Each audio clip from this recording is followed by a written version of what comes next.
حفص بن میسرہ صنعانی نے زید بن اسلم سے حدیث بیان کی کہ ان کو ابو صالح زکوان نے خبر دی کہ انہوں نے حضرت ابو ہریرہ رضی اللہ تعالیٰ عنہ کو کہتے ہوئے سنا،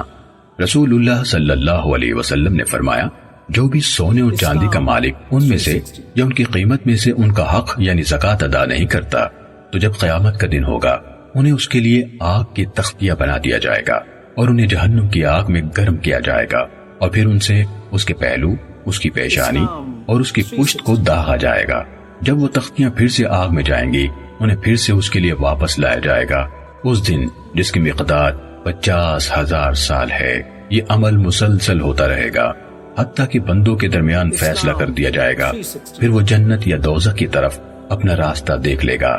آپ صلی اللہ علیہ وسلم سے پوچھا گیا، اے اللہ کے رسول صلی اللہ علیہ وسلم، اونٹوں کا کیا حکم ہے؟ آپ صلی اللہ علیہ وسلم نے فرمایا، کوئی اونٹوں کا مالک نہیں جو ان کا حق ادا نہیں کرتا، اور ان کا حق یہ بھی ہے کہ ان کو پانی پلانے کے دن یعنی ضرورت مندوں اور مسافروں کے لیے ان کا دودھ نکالا جائے، اور جب قیامت کا دن ہوگا اس مالک کو ایک وسیع چٹیل میدان میں ان اونٹوں کے سامنے بچھا یعنی لٹا دیا جائے گا۔ وہ اونٹ دنیا میں تعداد اور فربہی کے اعتبار سے جتنے زیادہ سے زیادہ وافر تھے اس حالت میں ہوں گے،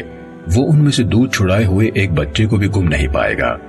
وہ اسے اپنے قدموں سے روندیں گے اور اپنے منہ سے کاٹیں گے۔ جب بھی ان میں سے پہلا اونٹ اس پر سے گزر جائے گا تو دوسرا اس پر واپس لے آیا جائے گا۔ یہ اس دن میں بار بار ہوگا جس کی مقدار 50,000 سال ہوگی، یہاں تک کہ بندوں کے درمیان فیصلہ ہو جائے گا اور اسے جنت یا دوزخ کی طرف اس کا راستہ دکھا دیا جائے گا۔ آپ صلی اللہ علیہ وسلم سے عرض کی گئی، اللہ کے رسول صلی اللہ علیہ وسلم، تو گائے اور بکریاں؟ آپ صلی اللہ علیہ وسلم نے فرمایا، اور نہ گائے اور بکریوں کا کوئی مالک ہوگا جو ان کا حق ادا نہیں کرتا، مگر جب قیامت کا دن ہوگا تو اسے ان کے سامنے وسیع چٹیل میدان میں بچھایا یعنی لٹایا جائے گا۔ وہ ان میں سے کسی ایک جانور کو بھی گم نہیں پائے گا۔ ان میں کوئی گائے یا بکری نہ مڑے سینگوں والی ہوگی نہ بغیر سینگوں کے ہوگی، اور نہ ہی کوئی ٹوٹے سینگوں والی ہوگی، سب سیدھے تیز سینگوں والی ہوں گی۔ وہ اسے اپنے سینگوں سے ماریں گی اور اپنے سموں سے روندیں گی۔ یہ معاملہ اس دن میں ہوگا جو 50,000 سال کے برابر ہوگا۔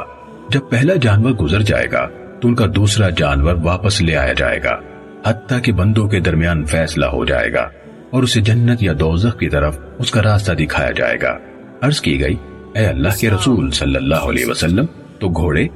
آپ صلی اللہ علیہ وسلم نے فرمایا، گھوڑے 3 طرح کے ہیں، وہ جو آدمی کے لیے بوجھ ہیں، دوسرے وہ جو آدمی کے لیے ستر یعنی پردہ پوشی کا باعث ہیں، تیسرے وہ جو آدمی کے لیے اجر و ثواب کا باعث ہیں۔ بوجھ اور گناہ کا باعث وہ گھوڑے ہیں جن کو ان کا مالک ریاکاری، فخر و غرور اور مسلمانوں کی دشمنی کے لیے باندھتا ہے، تو یہ گھوڑے اس کے لیے بوجھ یعنی گناہ ہیں،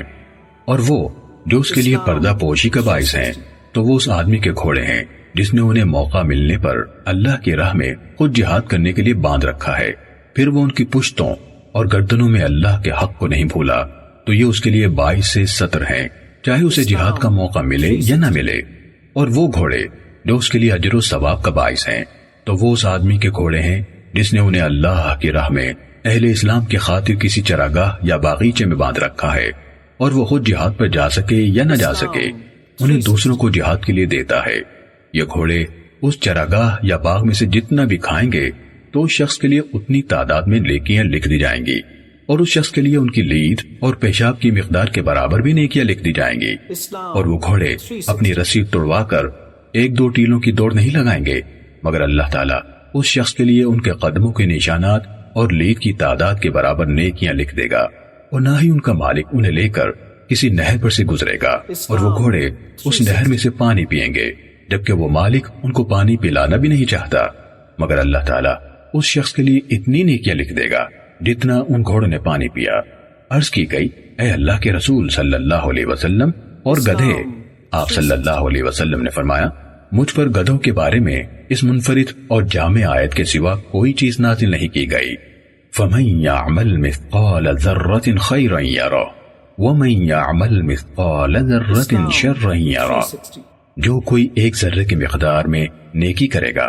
قیامت کے دن اسے دیکھ لے گا، اور جو کوئی ایک ذرے کے برابر برائی کرے گا اسے دیکھ لے گا۔ صحیح مسلم۔